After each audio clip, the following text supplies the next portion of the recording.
MJ friends? I've got the setting sunlight oddly hitting my face, but we're going with it anyway. So we have the laggards of the laggards. What do we mean by that? So over the last month, we've been watching, more than the last month, last 6 weeks, we've been watching the weakest sectors in the overall market.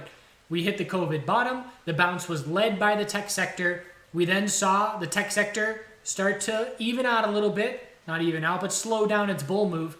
And then from there, we saw our laggards take over. Financial sector, airliner, cruise liners, gambling, hotels, marijuana sector. The MJ sector was the first laggard sector to make its bull move at the end of April.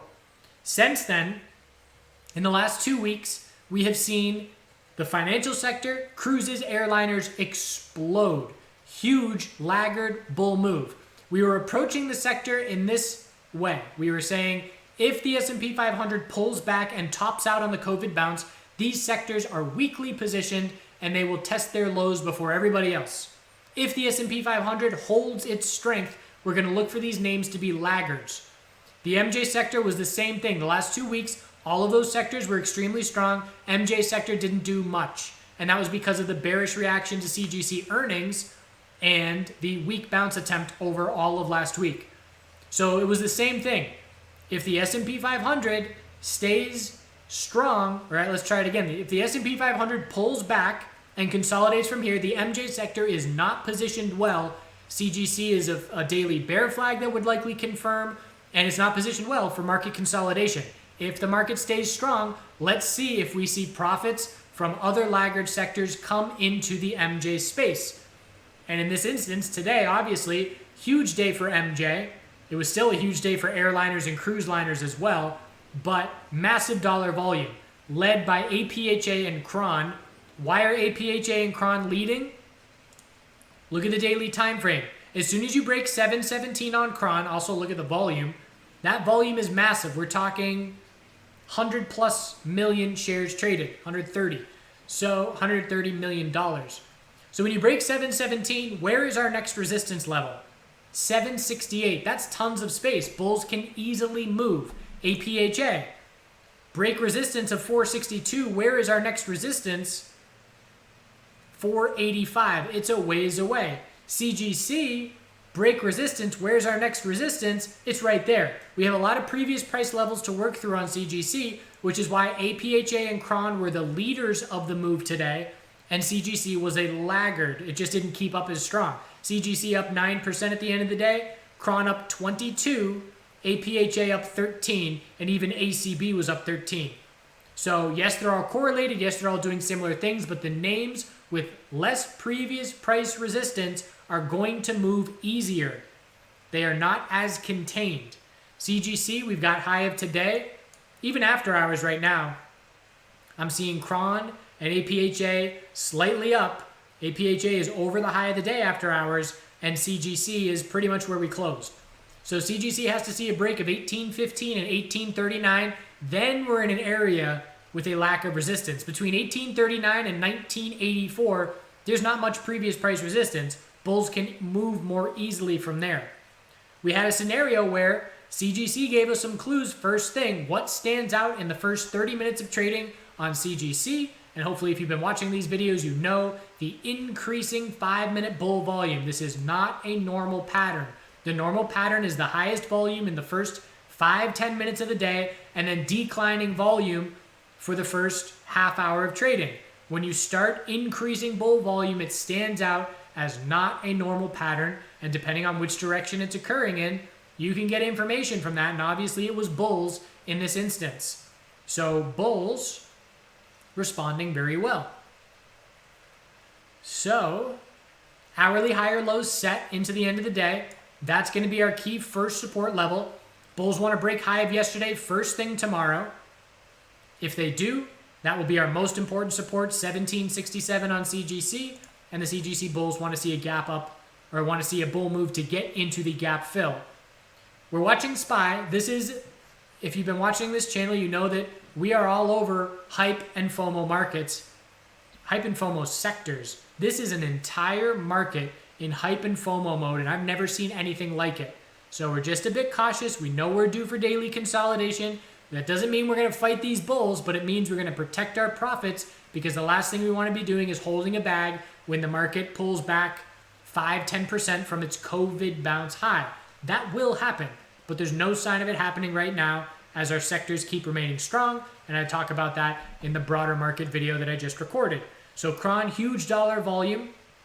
This is the kind of move where I was not trading the MJ space this morning, so I patiently waited for consolidation. We know the strongest MJ days are mornings full of strength, midday hourly bull flags, and then end of day strong closes. So I waited for this consolidation and started scaling in on Cron. I chose Cron for the reasons I previously just talked about. So I entered Cron, one order at 774, another order at 765. I had another order at 752 that I was going to be waiting, or 753 that I was going to be waiting for scaling in.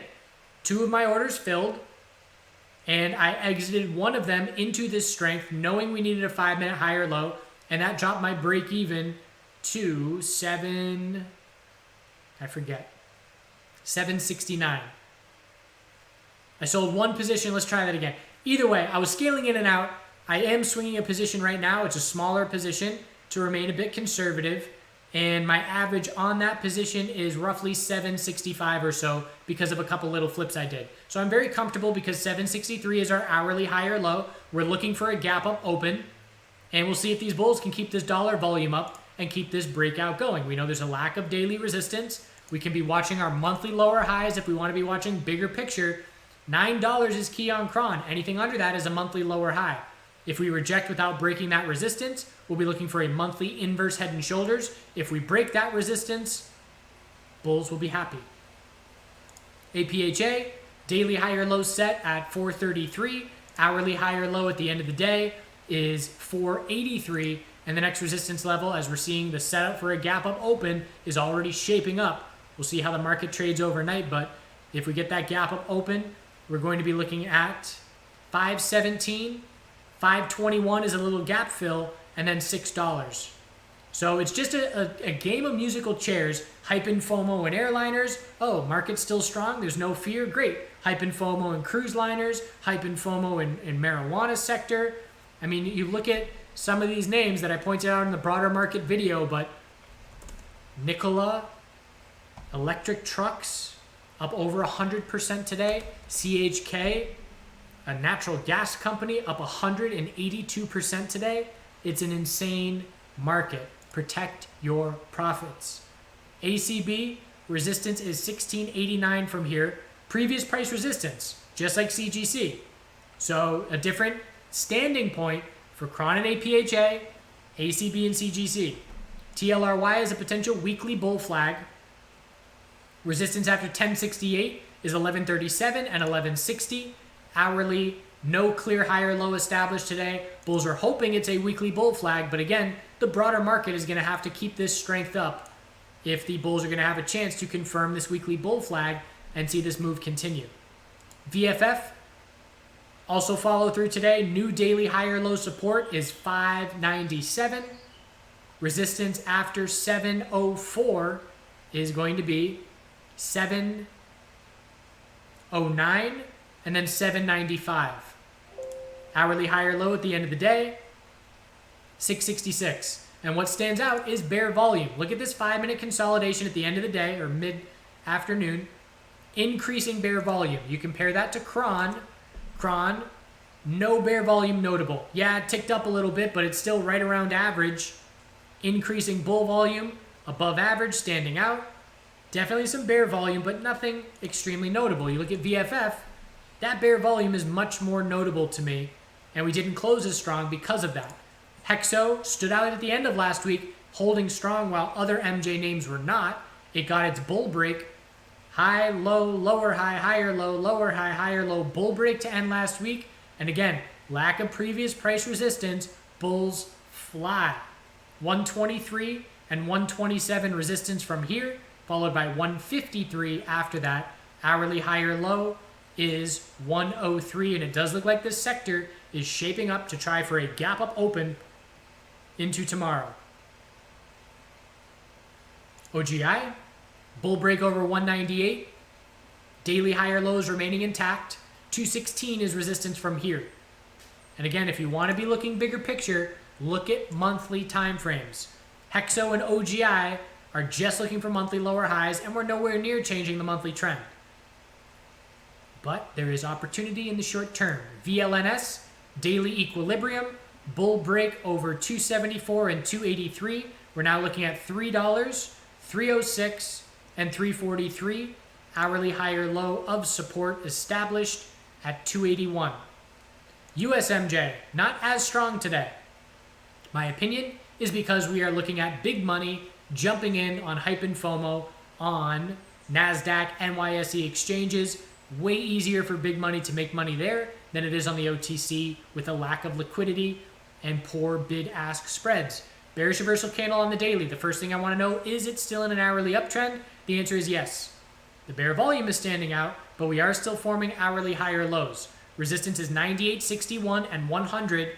Support is 95.14 and 94.94. We almost broke that low of the day at the end of the day, so have to be cautious of a temporary top being set on IIPR, but again, that just means we look for a daily higher low to form on any consolidation.